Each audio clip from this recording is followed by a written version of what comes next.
Hello friends, welcome back to our channel. இன்றைக்கி நம்ம சேனலில் சம்மர் ஸ்பெஷலில் கிட்ஸ் ஸ்நாக் ரெசிப்பியாக நம்ம ஒரு மில்க் ஸ்வீட் தான் பார்க்க போகிறோம். வாங்க எப்படி செய்கிறதுன்னு பார்க்கலாம். 1/4 கப் வெல்லத்தை ஒரு பாத்திரத்தில் சேர்த்து அது முங்குற அளவுக்கு கொஞ்சமாக தண்ணி விட்டு அதை கரைச்சி எடுத்துக்குவோம். அது நல்லா கரைஞ்சதோ வடிகட்டி எடுத்துக்கலாம். அடுத்து ஒரு 1/2 லிட்டர் பாலை பாத்திரத்தில் சேர்த்து கொதிக்க விடலாம். பால் வந்து ஃபுல் க்ரீம் மில்காக இருந்ததுன்னா இன்னமும் நல்லது. ஏன்னா அதில் நமக்கு வந்து குவான்டிட்டி இன்னும் ஜாஸ்தியாக கிடைக்கும்.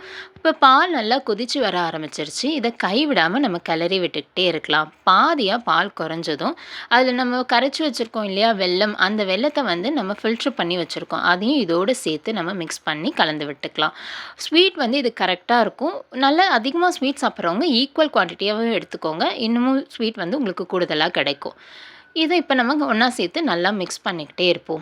சுற்றி வர நமக்கு அந்த பால் ஏடுகளையும் வந்து எல்லாத்தையும் எடுத்து விட்டு இதோடு சேர்த்து நல்லா மிக்ஸ் பண்ணிக்கலாம். பாருங்கள் எவ்வளோ க்ரீமியாக நமக்கு கிடைக்குதுன்னு. உங்களுக்கு நெய் வாசனை பிடிக்கும் அப்படின்னா கூட ஒரு 2 ஸ்பூன் நெய் சேர்த்துக்கலாம். இது ஆப்ஷனல் தான், நெய் இல்லாமலேயும் நம்ம செஞ்சுக்கலாம். இப்போ கைவிடாமல் கிளறிக்கிட்டே இருப்போம்.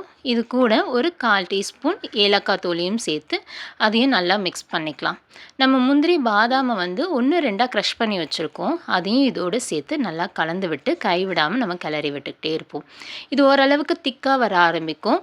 பாத்திரத்தில் கொஞ்சம் ஒட்டாமல் இந்த பக்கம் வரணும். இப்போ பார்த்தீங்க அப்படின்னா இந்த ஸ்டேஜ் நமக்கு சரியாக இருக்கும்.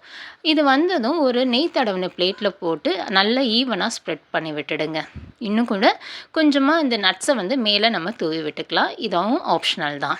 இது நல்லா ஆறட்டும். ஆறுனதும் ஸ்லைசஸ் போட்டு எடுத்துட்டிங்கன்னா அவ்வளோதான். கடைகளில் கிடைக்கக்கூடிய நம்ம அதிகமாக காசு கொடுத்து வாங்குறத விட இந்த மாதிரி 1/2 லிட்டர் பாலை ஹெல்த்தியாக வீட்டில் வந்து நம்ம செஞ்சு சாப்பிடலாம்.